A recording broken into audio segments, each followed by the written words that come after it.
અને વોર બુલેટિનની શરૂઆત કરીએ મહત્વપૂર્ણ સમાચારથી બુલેટિનની શરૂઆત કરીએ તો રાજસ્થાનમાં અવિરત વરસાદ વરસી રહ્યો છે। 12 મે ખાંગા થયેલા દ્રશ્યો જે છે તે રાજસ્થાનના અલગ અલગ વિસ્તારોમાંથી સામે આવી રહ્યા છે। ત્યારે અનેક એવા વિસ્તારો છે કે જ્યાં જળ પ્રલયની સ્થિતિ જોવા મળી રહી છે। ટ્રેક્ટરો તણાઈ રહ્યા છે, લો લેવલ કોઝવે પરથી પાણી પસાર થઈ રહ્યા છે, જેના કારણે અનેક ગામો જે છે તે સંપર્ક વિહોણા થયેલા જોવા મળી રહ્યા છે। આ ઉપરાંત જે વરસાદથી પાર્વતી નદી જે છે તેના જળસ્તરમાં વધારો થયો છે। અમુક જે મંદિરો આવેલા છે નદીની પાસે કાંઠા વિસ્તારમાં તે મંદિરો પણ જે છે તે પાણીમાં ગરકાવ જોવા મળી રહ્યા છે। ખેતરો બેટમાં ફેરવાયેલા જોવા મળી રહ્યા છે અને પરિસ્થિતિ અસ્તવ્યસ્ત થયેલી જોવા મળી રહી છે। જનજીવન જે છે તે અહીંયા થાળે પડવામાં હજુ ઘણા દિવસો લાગે તે પ્રકારની સ્થિતિ જે છે તે જોવા મળી રહી છે અને આ સ્થિતિમાં હજુ પણ કેટલાક દિવસો સુધી વરસાદી માહોલ જે છે તે રાજસ્થાનમાં રહી શકે તેવી શક્યતાઓ જે છે તે જોવા મળી રહી છે।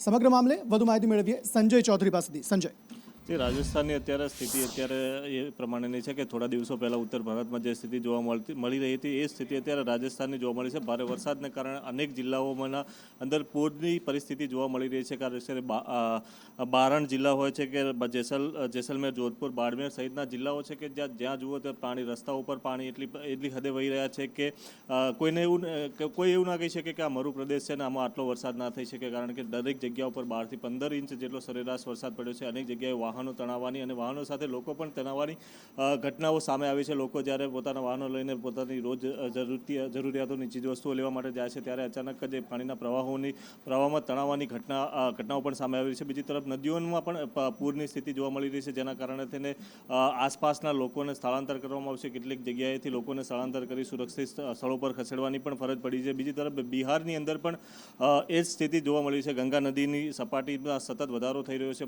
ઉત્તર પ્રદેશ અને બિહારના કેટલાક ભાગોની અંદર ભારે વરસાદના કારણે થઈને જે ગંગા નદી છે તેમાં પૂરની સ્થિતિ છે।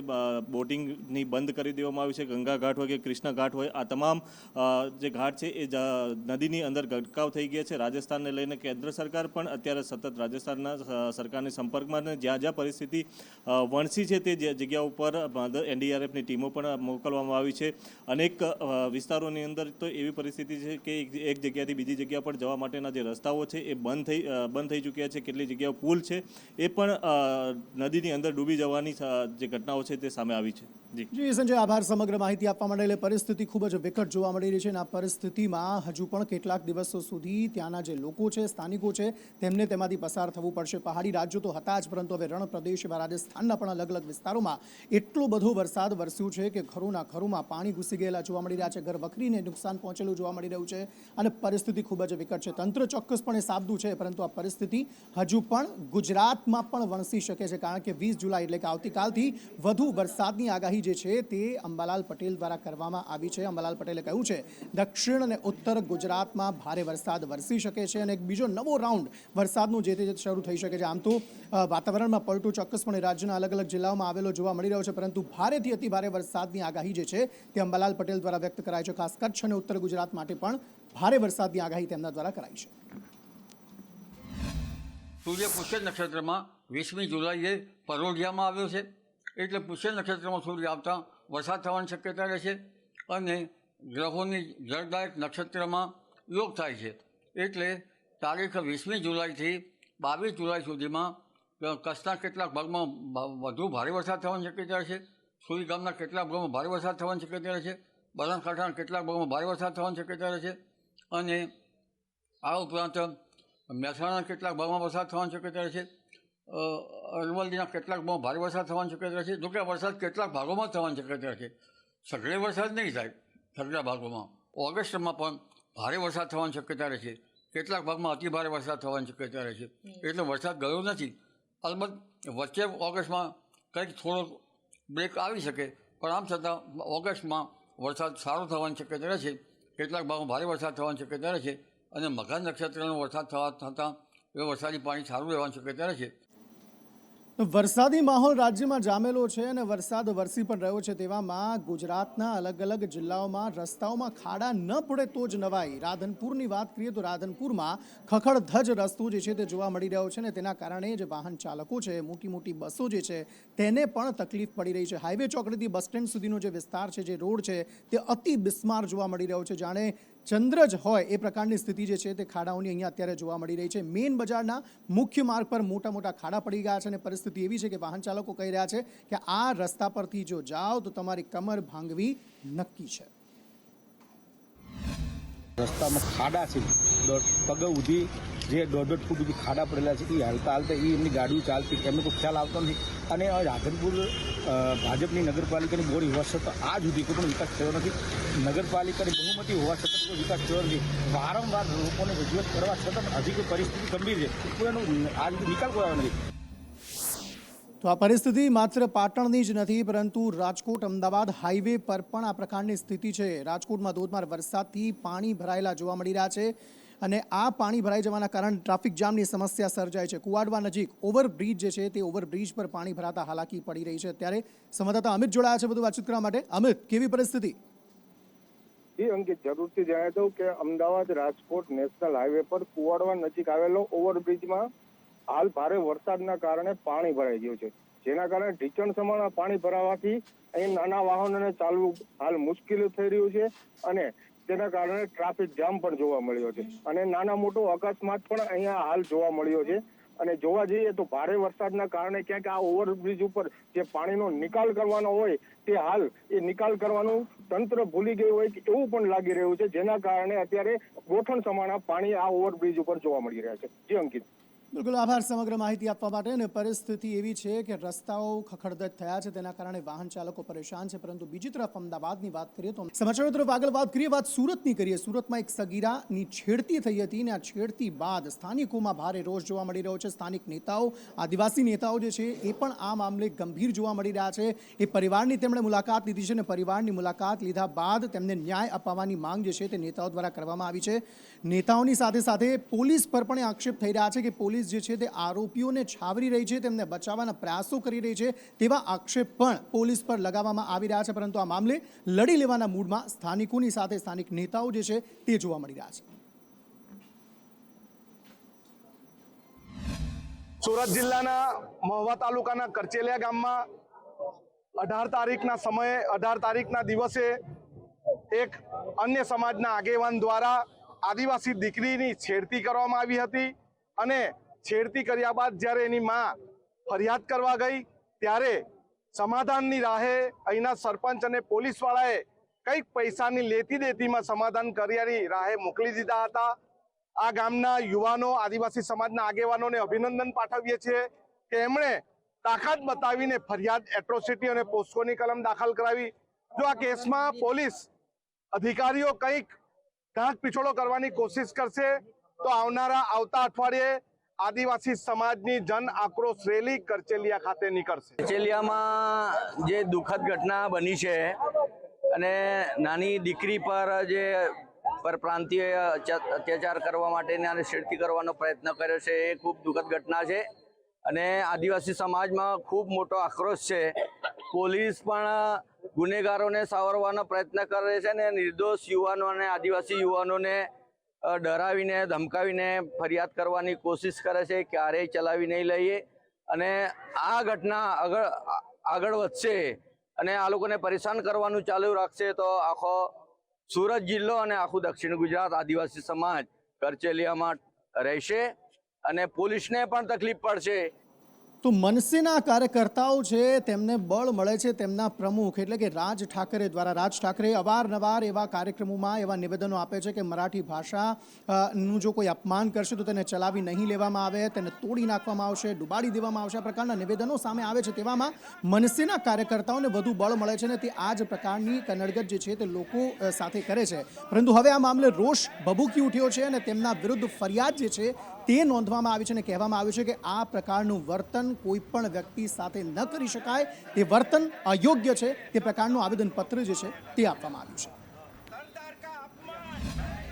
આવા બે કોડીના રાજ ઠાકરે જેવા જેમની રાજકીય અસ્તિત્વ જ નથી, એ રાજકીય અસ્તિત્વ બનાવવા માટે જ્યારે સરદાર પટેલ જેવા મહાનાયકને અપમાન કરે, આ રાજ્યના પનોતા પુત્ર અને દેશના પૂર્વ વડાપ્રધાન એવા મોરારજીભાઈ દેસાઈ ઉપર ટીકા ટિપ્પણી કરી અને આખાએ દેશને અલગ દિશામાં લઈ જવાની વાત કરે અને રાષ્ટ્રના નાયકોને બદનામ કરવાનો પ્રયત્ન કરે, ત્યારે અમે મોરબીના યુવાનોએ આ રાજ ઠાકરે ઉપર રાજદ્રોહ અને રાષ્ટ્રદ્રોહ જેવી કલમો લાગવામાં આવે. ગુજરાત સરકાર આ કાયદો અને વ્યવસ્થા બગડે નહીં એટલા માટે આ રાજ ઠાકરેને ગુજરાત પ્રવેશ બંધી કરવામાં આવે, સાથે સાથે રાજ ઠાકરે માફી માગે, નહીતર પછી કાનૂની કાર્યવાહી મોરબી એ ડિવિઝન પોલીસ સ્ટેશન કરે એવી અમારી માંગણી છે. માનવું છે કે ક્યાંક ને ક્યાંક આ સરકાર મહારાષ્ટ્રની અને દેશની એ કાચી નીમડી છે. એમણે યોગ્ય સમયે જો આ રાજ ઠાકરે જેવા 2 કોડીના નેતા ઉપર કડો કાયદાનો કૈસો હોત અને એને જેલ ભેગો કર્યો હોત લીગલી રીતે, તો આજે આ રાજ ઠાકરેની હિંમત પણ ન હોત કે આ દેશના મહાનાયકો ઉપર ટીકા ટિપ્પણી કરે. પરંતુ ક્યાંક ને ક્યાંક રાજકીય રીતે રાજ ઠાકરેને પ્રોટેક્શન મળી રહ્યું છે. તો આ મામલો હવે વધુ ને વધુ તૂલ પકડી રહ્યો છે. તેવામાં લોકો પણ હવે જાગૃત થયા છે અને આ મામલે વિરોધ કરતા જોવા મળી રહ્યા છે. પહેલું આવેદનપત્ર નોંધવામાં આવ્યું છે, અન્ય પણ લોકો જાગૃત થયા અને આ મામલા વિરુદ્ધ ફરિયાદ નોંધાવે તેવી શક્યતાઓ અત્યારે જોવા મળી રહી છે. સમાચારો તરફ આગળ વાત કરીએ. અમદાવાદના કોટ વિસ્તારમાં એક ગેરકાયદે બાંધકામને લઈને ભાજપ કોંગ્રેસના નેતાઓ સામસામે આવી ગયા. ઇમરાન ખેડાવાલા સ્થાનિક ધારાસભ્ય છે અને ભૂષણ ભટ્ટ સામસામે આવી ગયા અને ગેરકાયદે બાંધકામ મુદ્દે ચકમક આ બંને વચ્ચે ઝરી હતી અને આ સમગ્ર મામલે બંને એકબીજા પર શું આક્ષેપ કર્યા તે સાંભળીએ. પોલિટિકલી એમને કંઈ ફાયદો થાય એના માટે જમાલપુર વોર્ડના અંદર જ ગેરકાયદેસર જે બાંધકામો કહીને તોડવામાં આવી રહ્યા છે. મેં એમને લિસ્ટ આપ્યું કે આ જગ્યાએ અમદાવાદ શહેરના અંદર 7 ઝોનના અંદર આ જગ્યા પર અત્યારે પણ ગેરકાયદેસર બાંધકામો છે.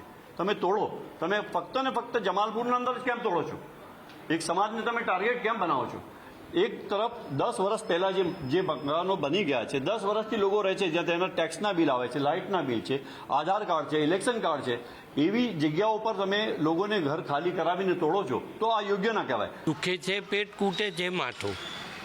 આ બાંધકામ બચાવવા માટે સલમાન મેં જાતે ગયા હતા. સના વખતે નોટિસ આપી કેમ જાતે ના ગયા? સોનામાં પણ નોટિસો આપી કેમ જાતે? હકીકતની અંદર ત્યાંના સ્થાનિક રહીશો પણ આનાથી ખૂબ પરેશાન છે. જે ગલીની અંદર રિક્ષા નથી જતી, જે ગલીની અંદર સ્કૂટર નથી જતા, ત્યાં 7 માળ 10 માળના ટાવર બને છે, એ ઇમરાનભાઈને દેખાતું નથી. સમાચારો તરફ આગળ વાત કરીએ. વાત મહેસાણાની કરીએ તો મહેસાણામાં કેમિકલ માફિયાઓ જાણે બેફામ બન્યા હોય તે પ્રકારની સ્થિતિ જોવા મળી રહી છે. ખારી નદી જે આવેલી છે, સ્થાનિક નદી, તેમાં કેમિકલ યુક્ત પાણી છોડવામાં આવ્યું છે, જેના કારણે પાણી કેમિકલ યુક્ત થયું છે. આસપાસના વિસ્તારોમાં જે છે તે રોગચાળાનો ભય જે છે તે પણ ફેલાઈ રહેલો જોવા મળી રહ્યો છે. જાણે દિલ્હીની યમુના નદી હોય તે પ્રકારે આ નદીમાં ફીણ જે છે તે કેમિકલના કારણે અત્યારે જોવા મળી રહ્યા છે. મહેસાણા ખારી નદીના એવા દ્રશ્યો બતાવીશ કે તમને લાગશે કે આપણે ક્યાંક કુલુ મનાલી ફરવા ગયા હોય ને સ્નો પડતું હોય તેવા દ્રશ્યો, અને જે વાદળા જે છે નીચે આવી ગયા હોય તેવા દ્રશ્યો આપણે અહીંયા જોઈ રહ્યા છે. અને આ દ્રશ્યો કેવા છે તે તમે જુઓ. ધારો કે વાદળો જે છે તે આકાશમાંથી જમીન પર ઉતરી આવ્યા હોય તેવા રમણીય એક દ્રશ્યો લાગી રહ્યા છે. પરંતુ ક્યાંક કહી શકાય કે હકીકત એની કંઈક અલગ જ છે કે આ જે વાદળો બન્યા છે એ કેમિકલયુક્ત પાણી અને ગંદુ પાણી જે છે તે છોડવામાં આવે છે તેને લઈને બન્યા છે. મહેસાણા શહેરની મધ્યમાંથી નીકળતી આ ખારી નદીમાં કેમિકલ માફિયાઓ છોડી રહ્યા છે કેમિકલ પાણી, અને સમગ્ર નદીનું પાણી કાળા કલરનું અને નદીમાં કેમિકલ પણ જોવા મળી રહ્યું છે. આખી ચાદર જે છે પથરાઈ હોય વાદળની તેવું જોવા મળી રહ્યું છે. જ્યારે મુખ્ય નદી કહી શકાય ખારી નદી, તેમાં આ કેમિકલયુક્ત પાણી છોડાતા આવું કેમિકલયુક્તના જે દ્રશ્યો જે આપણે સામે જોવા મળી રહ્યા છે, અને આજુબાજુમાં ખેતરો આવેલા છે, પબ્લિક વસવાટ કરી રહી છે, તેમના આરોગ્ય સામે પણ ચેડા થઈ રહ્યા છે. પાયલ યાદવ, સંદેશ ન્યૂઝ, મહેસાણા. મારી એવી રાજ્ય સરકારને શહેરી વર્ષ અત્યારે ઉજવણી થઈ રહી છે ત્યારે મને મુખ્યમંત્રીશ્રીને પણ મેં પત્ર લખ્યો છે કે આ નદીની અંદર જો રિવરફ્રન્ટ બનાવવામાં આવે જેથી કરીને તેમાં નર્મદાનું પાણી સુજલામ સુફલામના પાણીથી ભરી શકાય, શહેરને સારું ડેવલપમેન્ટ મળે, અને માન્ય પ્રધાનમંત્રી નરેન્દ્રભાઈ મોદી સાહેબ જે પ્રકારે અમદાવાદમાં રિવરફ્રન્ટ બનાવ્યો છે એવો જ રિવરફ્રન્ટ મહેસાણામાં બને એ માટે મેં માન્ય મુખ્યમંત્રીશ્રીને પત્ર પણ લખ્યો છે. નદીમાં જે પ્રકારે ગંદુ પાણી ભરાઈ રહે છે જેને કારણે રોગચાળો ફાટતો હોય છે, સ્વચ્છ પાણી ભરાવાથી બાજુમાં બંને રોડ બનવાથી ટ્રાફિકની સમસ્યાનો પણ હલ થશે. સમાચારો તરફ આગળ વાત કરીએ તો પશુપાલકોનો વિરોધ હજુ પણ યથાવત જોવા મળી રહ્યો છે. 7 દિવસ વીતી ચૂક્યા છે, તેમ છતાં પણ પશુપાલકો ટસના મસ થવા માટે તૈયાર નથી અને હવે કહી રહ્યા છે કે 20% નફો જે છે તે પશુપાલકોને આપવામાં આવે તેવી માંગ થઈ રહી છે. કારણ કે હજુ પણ 80% જે દૂધ મંડળીઓ છે તેમાં દૂધ ભરાઈ નથી રહ્યા. લોકો દૂધ રસ્તા પર ઢોળીને પશુપાલકો તેનો વિરોધ કરી રહ્યા છે. તેમ છતાં પણ જે તંત્ર છે તે માની નથી રહ્યું. જે સંચાલકો જે છે ડેરીના તે માની નથી રહ્યા. તેવામાં પશુપાલકો લડી લેવાના મૂડમાં જોવા મળી રહ્યા છે. આ ઉપરાંત જે પશુપાલકોની અટકાયત કરવામાં આવી હતી તે બિનશરતી તેમને રિહા કરવામાં આવે, તેમની જામીન લેવામાં આવે તેવી માંગ જે છે તે પશુપાલકો દ્વારા થઈ રહી છે. આજની મિટિંગનો સારાંશ અમારો એવો રહ્યો કે દૂધ તો જ્યાં સુધી આપણી માગણીઓ પૂરી ના થાય ત્યાં સુધી બંધ જ રાખવાનું છે અને બીજા નંબરમાં હવેથી સંગઠિત થઈને આ આંદોલનને આગળ વધારવાનું છે. અત્યાર સુધી ટોળાશાહી હતી, ટોળાશાહી નહીં, હવે આપણે વ્યવસ્થિત સંગઠિત થઈ સંગઠન કરી અને આ આંદોલનને આગળ વધારવાનું છે. પણ જ્યાં સુધી આપણી માગણી ના સંતોષાય ત્યાં સુધી દૂધ ચાલુ કરવાનું નથી. જરા વિચાર કરો, આપના ઓફિસમાં આપનો ડે ઓફ હોય અને તેમ છતાં પણ તમારે જવું પડે તો કેટલો કંટાળો આવે. પરંતુ શાળાના વિદ્યાર્થીઓ સાથે પણ જો આવું થાય તો વિદ્યાર્થીઓને કેવું થતું હશે. રવિવારનો દિવસ હતો તેમ છતાં પણ રાજકોટની એક શાળામાં વિદ્યાર્થીઓને બોલાવવામાં આવ્યા. હવે આ મામલે NSUI જે છે તે આક્રમક જોવા મળ્યું અને આ સમગ્ર મામલે વિરોધ જે છે તે NSUI કાર્યકર્તાઓ દ્વારા કરવામાં આવ્યો. NSUIના કાર્યકરોએ વિરોધ કરીને આ શાળા જે છે તે બંધ કરાવી હતી અને સવાલ પૂછવામાં આવ્યો હતો કે આખરે રવિવાર છે તેમ છતાં પણ શાળા શા માટે ચાલુ રાખવામાં આવી. રજાના દિવસે ખાનગી શાળા ચાલુ હતી, જેને લઈને NSUI કાર્યકરોમાં ભારે રોષ જોવા મળ્યો. ચોક આગળ આવેલી નિરંજન સ્કૂલને રવિવારના દિવસે પણ ચાલુ રાખવામાં આવી હતી. તેની ફરિયાદ વાલીઓ દ્વારા તેમજ વિદ્યાર્થીઓ દ્વારા પણ ઘણી વખત કરવામાં આવી હતી.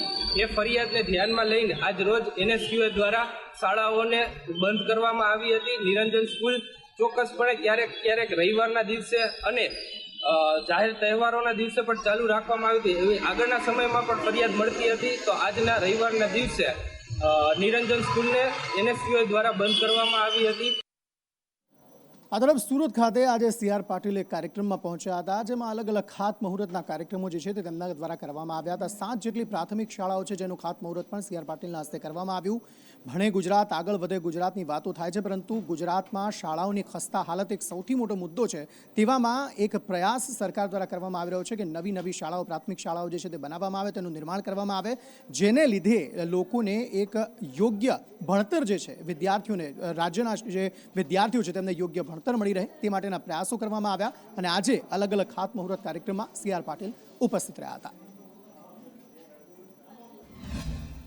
ઘણા બધા વાલીઓએ પોતાના બાળકોને ખાનગી સ્કૂલમાંથી મહાનગરપાલિકાની સ્કૂલમાં એને આમંત્રણ આપ્યું છે અને એડમિશન આપ્યું છે.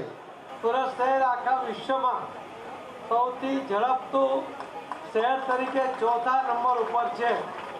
એક નાનું શહેર, એક ગંદુ ગોબરું શહેર આજે આ દેશની અંદર સ્વચ્છતામાં સર્વોત્તમનું બિરુદ એ સુરત શહેરે મેળવ્યું છે. એના માટે પણ તમને બધાને અભિનંદન.